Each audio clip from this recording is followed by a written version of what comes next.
O Governo do Estado do Rio de Janeiro, junto com a Secretaria do Estado de Cultura e Economia Criativa, através do edital Cultura Presente nas Redes 2, apresentam o projeto A Baixada Fora dos Stories. Ouça agora o episódio A Mídia e o Antirracismo, com Conceição Gomes. Olá, bom dia, boa tarde, boa noite ou boa madrugada. Dependendo da hora em que você estiver me ouvindo, vale a saudação. Nesse projeto, A Baixada Fora dos Stories, escolhi abordar o assunto A Mídia e o Antirracismo. A escolha, obviamente, foi proposital pelo momento ao qual atravessamos. Entretanto, não irei focar o assunto de forma territorialista, ou seja, focar apenas na Baixada Fluminense, como induz o nome do projeto, porque este é um assunto de importância nacional. Contudo, a Baixada e as periferias são reféns geograficamente de uma mídia estática e estanca de grande alcance imagética no tributo racial e social.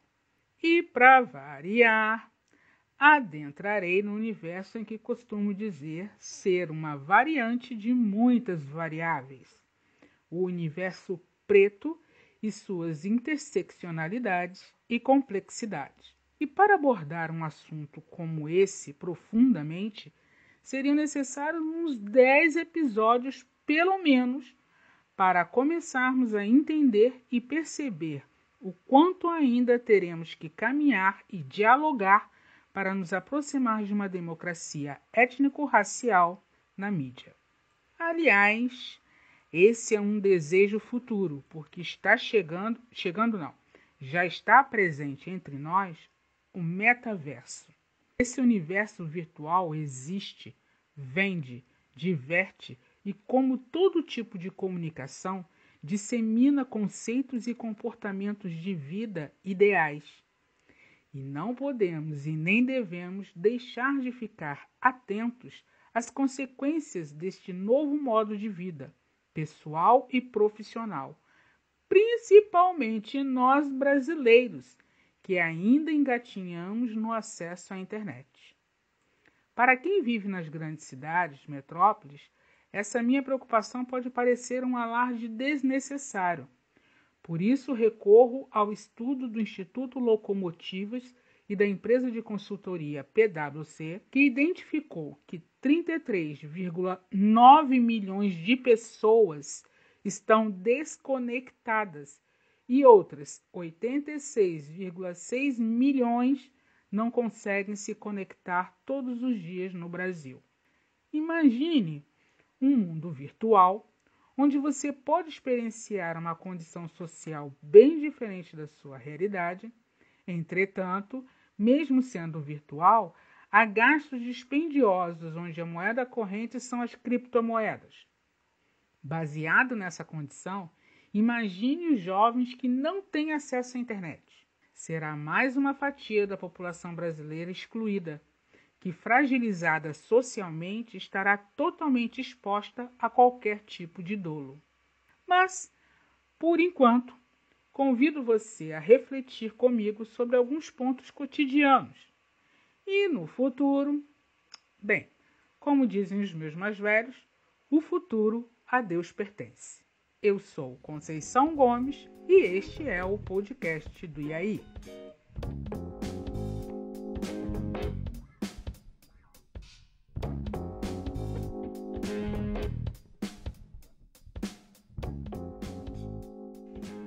O mundo mudou e continuará mudando. Conceitos e metodologias antes construídas dentro de um padrão normativo de ações e comportamentos nos meios de comunicação já não cabem nas novas narrativas do ambiente digital, criando espaço para uma mídia alternativa e antirracista. Segundo Ana Laquidia, em Mídia e Identidade Negra, o processo de construção de identidade de um povo se dá através de aparelhos sociais, como a educação e a comunicação. E a mídia pode ser um agente fator fundamental na alteração do comportamento individual ou coletivo. O padrão nas mídias brasileiras foram pautados na naturalização da superioridade branca, embasada no mito da democracia racial, e podemos comprovar a incoerência desse mito quando, citando o professor Muniz Sodré, em sua análise sobre a produção e reprodução do racismo na mídia, em 4 momentos. 1. A negação, quando a mídia tenta negar a existência do racismo, apesar de noticiar casos de violações flagrantes. 2. O recalcamento, quando a história do negro no Brasil ou nas Américas não é divulgada de forma positiva na mídia. 3. A estigmatização, quando a mídia cria estereótipos que levam à discriminação. E 4. A indiferença profissional, quando a desvalorização profissional e cultural do comunicador negro atinge a mídia. Ao ler esta análise do professor Muniz Sodré, fiquei incomodada, irritada e comecei a exemplificar, buscando em minha memória o que ele disse, e logo lembrei da publi da Dove em 2017. Na peça polêmica, mostrava uma imagem em loop de uma mulher negra que tirava uma camiseta marrom escuro para revelar uma mulher branca, sugerindo com a imagem a limpeza, a brancura que o produto proporcionava. Calma, antes que você me acuse de injúria ou preconceito, sei que a marca remodelou seus conceitos nas publis atuais, com a presença de mulheres de todos os fenótipos e etnias. Entretanto, se aquela publi de 2017 não tivesse causado tanto impacto negativo para a empresa, não teríamos hoje modelos com vitiligo, com estrias, gordinhas, pretas, indígenas, mulheres reais inseridas na condição de ter e usar o produto exposto. E aquela publi de 2011 da Devassa Negra, em que a imagem de uma mulher preta está acompanhada da frase publicitária: "É pelo corpo que se reconhece a verdadeira negra". Ao serem acionados juridicamente, o juiz de direito Carlos Alexandre Gutmann concluiu que a propaganda não era abusiva ou discriminatória, pois não havia qualquer mensagem racista, sendo o anúncio original, irreverente, refletindo uma essencialidade, autenticidade e alegria. E esse juiz, que aliás, depois em 2021, foi preso por uma ação de venda de sentença no Espírito Santo. Enfim, a vida é uma ação e reação do destino constante, né? Mas seguindo, esse senhor ainda teve a pachorra de dizer que a conclusão que ele tirava é que se tratava de um elogio ao corpo da mulher. Foram 3 mulheres as autoras da ação contra a Skin Cariol, e uma delas relatou que ao andar pelas ruas de Vitória, no Espírito Santo, ouviu comentários jocosos do tipo: "Essa é a verdadeira devassa que dá vontade de beber".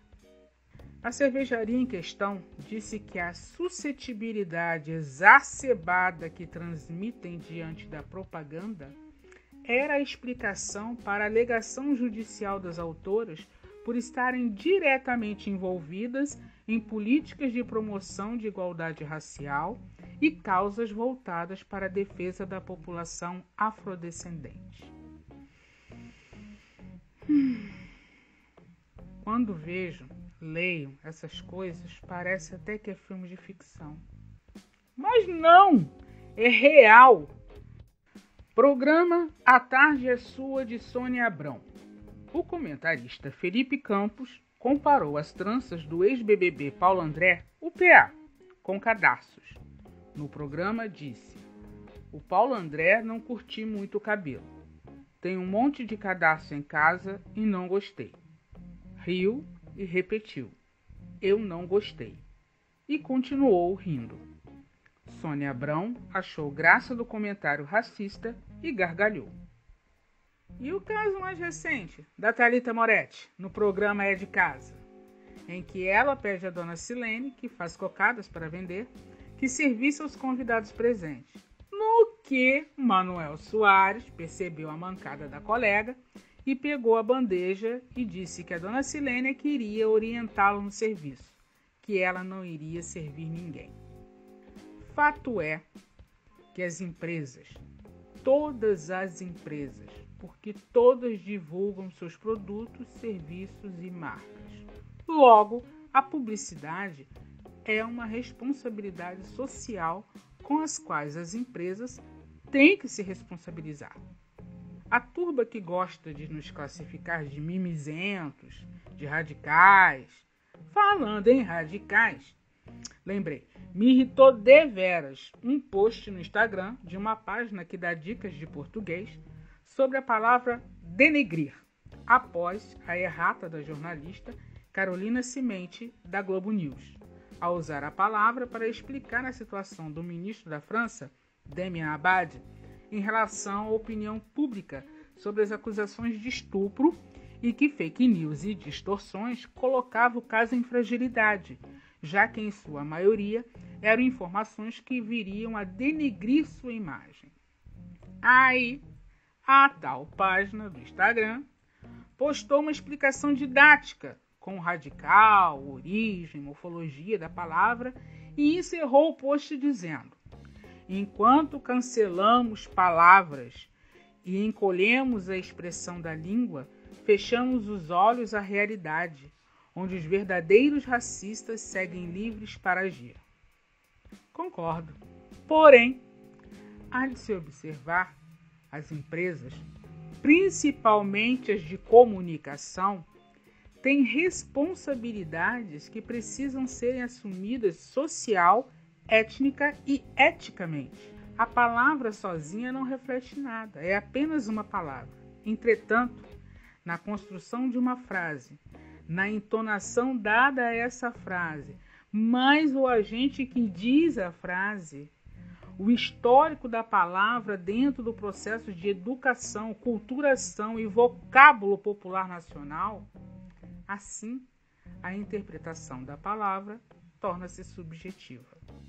Propor a substituição de alguns vocábulos nos espaços de comunicação e mídia que provocam uma dualidade ou subjetivização da interpretação do texto em um país que ainda não descolonizou o pensamento e atitudes, em que o racismo é estrutural e não dá mais para negar isso. Negar, que vem do latim negare, recusar, dizer não. Só uma explicaçãozinha para os que curtem um BO. Repetindo, em um país que ainda não descolonizou o pensamento e atitudes, em que o racismo é estrutural e não dá mais para negar isso, alguns sinônimos merecem ganhar o protagonismo, até mesmo para ampliar o nosso vocabulário, tão vasto e tão pouco explorado. Não precisamos cancelar ou encolher. Podemos e devemos expandir conhecimento. E já que cheguei na habilitação da comunicação social e jornalismo, a qual é a minha formação, vou puxar brasa para minha sardinha, que eu não sou boba nem nada.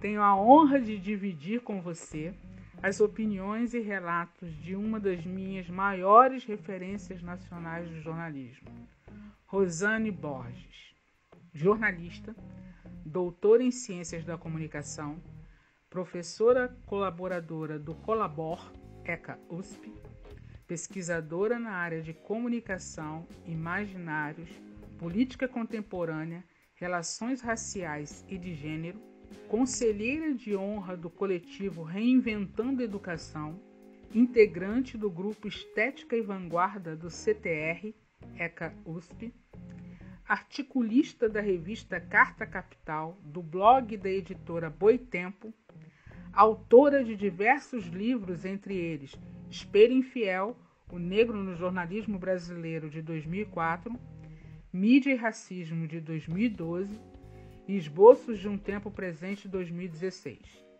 Gostou do currículo dela? Babadeira, né? É um orgulho discorrer um currículo desses de uma mulher preta e empoderada de fato. Então, Rosane, nos diga, Como fazer um jornalismo antirracista?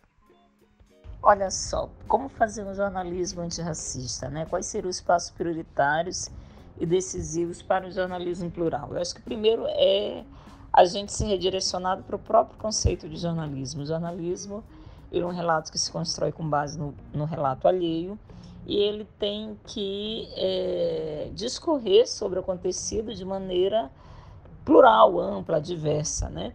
Sob esse ponto de vista, e outra coisa também, outro dado fundamental, o jornalismo ele trabalha com aquilo que tem mais importância na sociedade, aquilo, né, que é o que é notícia, é o que é importante para uma coletividade, para a esfera pública.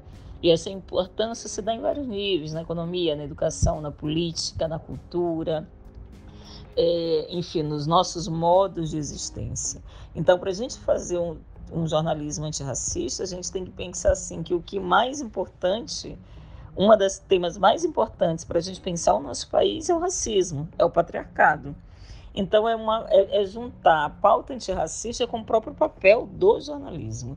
Se o nosso papel é falar do que impacta a vida das pessoas, do que diz muito sobre o movimento do mundo, e se o Brasil é um país racista, o jornalismo, ele, entre aspas, naturalmente teria que abordar a pauta do antirracismo, da denúncia do racismo, como uma questão prioritária, como uma questão pela qual a gente compreende o nosso cotidiano, a vida, as relações sociais, né? Políticas e econômicas. Quais seriam os passos prioritários e decisivos para um jornalismo plural? Passos para um jornalismo plural são vários, desde a cadeia produtiva do jornalismo, a gente tem equipes diversas com negros, mulheres, pessoas trans, pessoas de vários territórios, né? Que as reuniões de pautas elas sejam embaladas, né, por essas questões que atravessam o dia a dia, o cotidiano, que o jornalismo ele não caia numa perspectiva sensacionalista para divulgar episódios relacionados ao racismo como se fossem fenomênicos, né, como se fossem individuais ou episódicos, né? Aconteceu naquele dia, alguém foi barrado na porta do hotel e essas ações, na verdade, elas só são a ponta de iceberg de um problema maior. Que problema maior é esse que a gente vive? Está muito em moda a gente falar em racismo estrutural, mas é isso mesmo, uma designação que o movimento negro contemporâneo decantou, consolidou e hoje a gente vê a retomada disso. E como é que a supremacia branca, né, o supremacismo branco, ele imprime um novo tom dramático, terrível, para o aniquilamento do outro. Em sua perspectiva, como devemos, quando sociedade, pressionar para que a grade curricular do curso de jornalismo tenham referências e diretrizes obrigatórias sobre gênero e relações raciais? Eu acho que a perspectiva de se pressionar para que a grade curricular tenha referências e diretrizes obrigatórias, primeiro é da gente se perceber como uma sociedade racista, não é? Primeiro, que sociedade que a gente quer construir para o futuro e que tipo de esfera pública que a gente quer ter, que tipo de informação que a gente quer circular. Né? É absolutamente inadmissível, inaceitável uma sociedade em que as questões do feminicídio chegam na pauta, na imprensa, como apenas um problema do homem que toma uma ação intempestiva, destemperada e mata a mulher. Na verdade, o feminicídio ele é um problema quando ele chega na sua face mortífera. Esse homem já aprisionou a mulher, esse homem já deixou em cárcere privado, ele já agrediu, ele já agrediu fisicamente e verbalmente. Então é preciso, por exemplo, eu estou dando o exemplo do feminicídio, que quando a gente noticie, a gente saia desse resultado final, né? O marido alega motivos passionais, se desequilibrou, matou a mulher, mas é colocar isso dentro de uma rede terrível que é autorizada pelo patriarcado. Por que as mulheres morrem? Simplesmente porque elas são mulheres, né? A mesma coisa com racismo. E aí, na exata medida que nós, enquanto sociedade, tenhamos plena consciência de que essas questões são inadmissíveis, a gente vai exigir uma comunicação, um jornalismo, uma estrutura midiática que espelhe essas tensões e que leve, do ponto de vista noticioso no caso do jornalismo, né, alguma solução. Quais veículos de imprensa negra no cenário atual você destacaria como sendo fundamentais para conhecimento de todo aluno de jornalismo? Acho que veículos de imprensa, Alma Preta, Blogueiras Negras, o portal Guelé 10, né? O site Mundo Negro. Acho que a gente tem aí coisas muito boas para a gente acompanhar. Me diz aí, que fórmula mágica, talvez, você indicaria aos gestores de jornalismo independente para driblar os algoritmos e assim ganhar visibilidade significativa em seus veículos? Acho que não há fórmula mágica, mas eu indicaria, primeiro, como a gente sabe que a crise do jornalismo é crise do jornalismo, é crise de um modelo de negócio do jornalismo. Então, acho que para a gente driblar os algoritmos, a gente volta novamente, né? Hoje se fala muito de jornalismo de dados, né? É como você entrega um jornalismo que avalia, que examina as informações, porque só informar não é mais papel do jornalismo, porque qualquer um de nós, qualquer pessoa informa. Então eu acho que para driblar os algoritmos é você trazer uma informação de qualidade, uma informação aprofundada, uma informação que traga prismas e analise esses prismas, né? Que não estão na grande imprensa, que não estão no mainstream.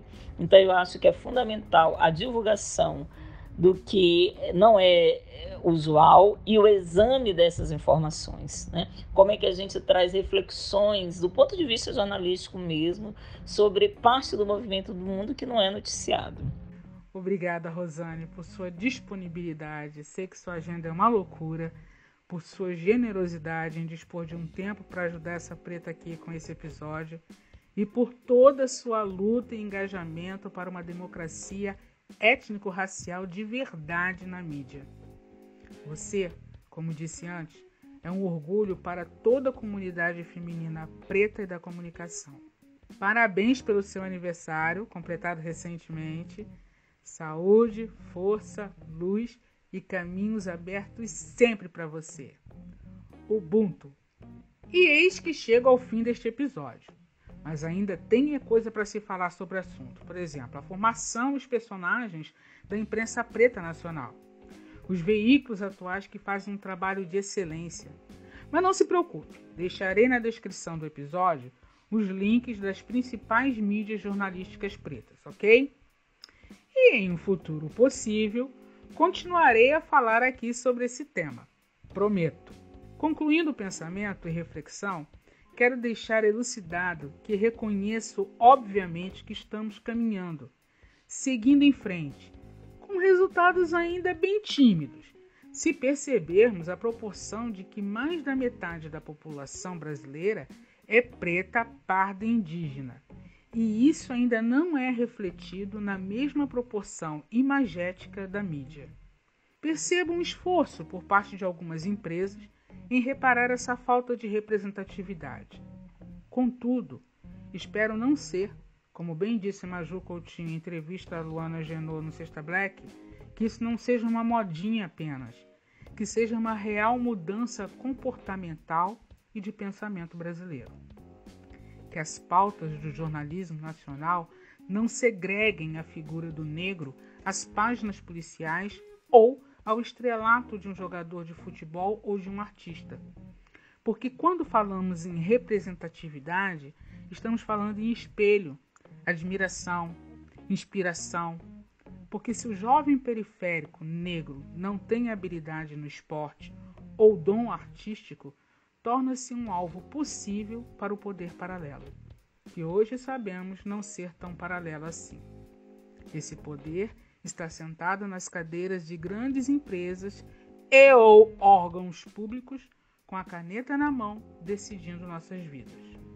Quero ver pessoas pretas com vidas normais, sem estereótipos estancos, sendo retratados no jornalismo e nos programas de entretenimento, como professores universitários, médicos, engenheiros, físicos, biólogos, etc.